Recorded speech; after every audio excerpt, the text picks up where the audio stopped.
Hai, bagi kalian yang baru datang channel ini, perkenalkan, aku Randy Rahman, seorang content creator, filmmaker nabi dan juga menyukai segala berbau teknologi dan minimalis. Pada video sebelumnya, aku sempat membahas apakah kita bisa mendapatkan kebahagiaan dari sebuah benda. Dan apakah bisa? Jawabannya adalah ya, bisa. Tapi kebahagiaan yang akan kalian dapatkan nggak akan bisa bertahan dengan lama. Kita bisa kok bahagia tanpa memiliki barang-barang super mahal yang kalian idam-idamkan. Karena sebenarnya kita bisa kok bahagia dari apa yang kita miliki saat ini. Cuma mungkin karena kita kurang peka atau mungkin belum menyadarinya aja. Tapi pada video kali ini, jika kalian memiliki uang yang berlebih, kalian bisa menambahkan rasa bahagia kalian dengan menggunakannya untuk beberapa hal. Terdengar agak sedikit kontradiktif dengan apa yang aku sampaikan minggu yang lalu ya. Sekilas mungkin iya, tapi aku akan mencoba untuk menjelaskan bahwa sebenarnya apa yang aku sampaikan kali ini nggak berseberangan atau nggak berlawanan kok dengan apa yang aku jelaskan pada minggu lalu. Ya, kita tetap wajib untuk bersyukur atas apa yang kita dapatkan selama ini dan atas apa yang kita miliki sampai saat ini. Tapi nggak serta-merta juga karena alasan tersebut malah membuat kalian menjadi malas-malasan dan nggak mau berusaha untuk menjadi lebih baik lagi. Bisa meraih yang kalian cita-citakan, memiliki kebebasan finansial, nggak stres, dan bisa menikmati hidup sepenuhnya. Uang, smartphone, mobil, konsol, dan sebagainya. Menurutku benda-benda tersebut hanyalah sebuah alat. Sebuah alat yang memudahkan dan membantu kita untuk menjalani kehidupan sehari-hari dan untuk mencapai tujuan yang ingin kita capai. Bukan hal yang bisa menentukan value diri kita yang sebenarnya. Ya, memang kita nggak bisa merasakan bahagia seterusnya atau selama-lamanya. Yang dimana itu adalah hal yang normal karena roda terus-menerus berputar.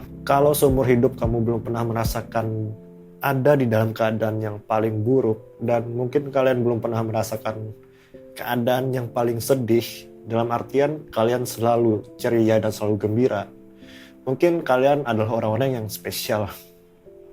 Mungkin. Yang aku share kali ini bukan semata-mata hanya dari pengalaman aku aja, tapi juga berdasarkan pada sains. Bahwa ada 3 cara untuk menggunakan uang yang kita miliki saat ini yang bisa meningkatkan kebahagiaan kita dalam jangka yang lama. Yang dimana menurutku pribadi ini merupakan cara yang positif. Sumber yang aku gunakan untuk membuat konten kali ini tentu aja udah aku tulis di deskripsi di bawah. Kalian bisa membacanya jika kalian ingin membacanya lebih lanjut.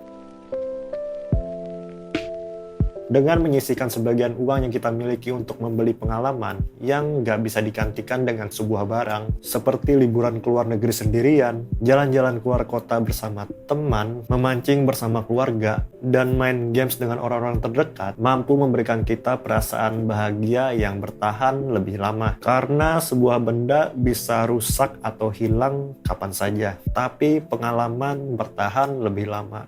Kecuali kalau kalian amnesia. Sangat menyenangkan kalau kita bisa menceritakan kembali cerita-cerita kita di masa lalu bersama teman-teman atau orang-orang terdekat kita. Dan bisa merasakan kebahagiaan itu lagi, walaupun hanya tinggal kenangan. Iya, karena pengalamanlah yang lebih membekas di diri kita. Selain itu, salah satu dari apa yang sudah membentuk cara berpikir kita sampai saat ini, salah satunya ya karena pengalaman. Menurut studi yang sudah dilakukan oleh para mahasiswa ini, mereka menemukan bukti bahwa pada umumnya orang-orang merasakan lebih bahagia ketika membeli pengalaman dibandingkan membeli sebuah barang. Mereka juga mendapati bahwa daripada membeli sebuah barang, kita bisa mendapatkan perasaan yang positif dari membeli sebuah pengalaman. Bukan hanya pada saat melakukannya, tapi saat sebelum dan juga sesudah melakukannya. Mereka melakukan sebuah survei dengan memberikan uang pada beberapa orang yang ada di kampus mereka. Dan mereka membaginya ke dalam 2 kelompok. Kelompok yang pertama disuruh untuk menggunakan uangnya untuk kepentingannya sendiri. Seperti beli komik, beli es krim, beli makanan, dan lain-lainnya. Sedangkan kelompok yang satunya lagi diminta untuk menghabiskan uangnya untuk hal-hal yang berhubungan dengan kegiatan prososial yang intinya untuk orang lain, bukan untuk dirinya sendiri. Seperti memberikan uangnya untuk amal, membelikan mainan untuk adik, atau sekedar mentraktir teman buat makan-makan. Dan mereka menemukan bahwa orang-orang yang menghabiskan uangnya untuk orang lain lebih merasakan perasaan yang positif daripada orang-orang yang menghabiskan uangnya untuk dirinya sendiri. Mereka juga menemukan bahwa dengan menggunakan sebagian uang kita untuk kepentingan prososial, mampu meningkatkan hubungan sosial kita terhadap orang lain, memberikan kita kesempatan untuk memberikan dampak kepada orang lain, dan lain sebagainya. Mereka menemukan bahwa dengan berbagi kepada orang lain, mampu memberikan kebahagiaan yang bertahan lebih lama daripada ketika membeli materi. Hal ini juga sebenarnya udah diajarin pada saat kita masih kecil sih, yang dimana ya lebih baik tangan di atas daripada tangan di bawah, yang artinya lebih baik memberi daripada meminta. Jadi kalau kalian ingin mentraktir teman atau memberikan sumbangan kepada orang lain atau hal-hal yang prososial lainnya, pastikan itu karena murni dari keinginan kalian sendiri, bukan karena dipaksa atau karena ngerasa nggak enak. Karena kalau kalian udah memberi tapi nggak ikhlas juga, ujung-ujungnya malah akan membebani diri kalian sendiri. Yang jelas, aku percaya bahwa karma itu ada. Ketika kalian berbuat baik kepada orang lain, hal baik juga akan pasti datang kepada kalian, cepat atau lambat. Begitu juga dengan hal buruk. Jika kalian melakukan hal buruk terhadap orang lain, kalian juga akan mendapatkan hal buruk juga, cepat atau lambat.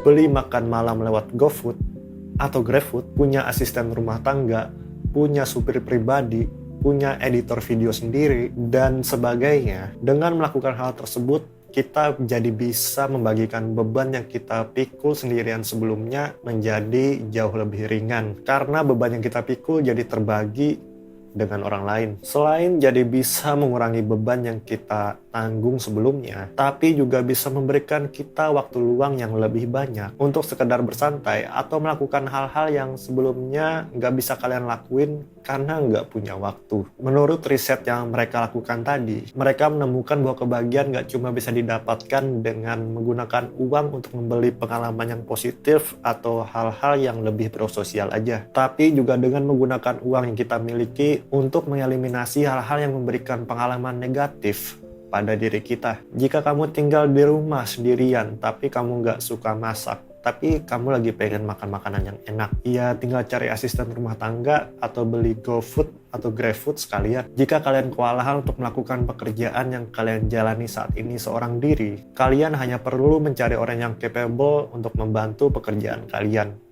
Tentunya kalau itu hal yang profesional atau rutin dikerjakan, ya akan lebih baik digaji sih, daripada cuma minta bantuan doang. Kalian jadinya nggak terlalu overwhelmed dan stres, dan kalian juga bisa mendapatkan apa yang kalian inginkan.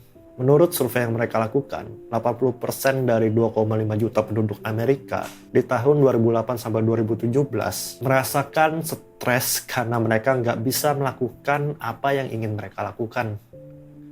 Ya, terlalu banyak kerja. Mereka juga menemukan bahwa orang-orang yang rutin menggunakan uangnya untuk membeli waktu merasakan kepuasan yang lebih banyak di dalam hidupnya. Dengan membeli waktu juga bisa memberikan kita lebih banyak opportunity untuk membangun hubungan dengan orang lain, mengurangi stres, dan bisa membuat kita berpikir lebih jernih untuk mengambil keputusan yang besar. Beli komputer mahal, HP mahal, atau mobil mahal, jika tujuannya untuk mempermudah pekerjaan dan bisa memangkas waktu yang sebelumnya lebih lama, dan bisa mengurangi beban pikiran karena sering trouble atau karena lemot, hal itu juga termasuk dalam membeli waktu kalau menurutku pribadi. Jadi kalau ada yang bilang bahwa uang itu nggak bisa membeli kebahagiaan, saat ini malah jadi nggak relevan lagi. Kembali lagi, uang hanyalah sebuah alat. Tergantung kalian menggunakannya untuk apa. Kalian gunakan untuk hidup hedon dan show up kepada orang lain, atau menggunakannya dengan bijak untuk bisa mendapatkan kebahagiaan untuk diri sendiri dan juga bisa berguna bagi orang lain.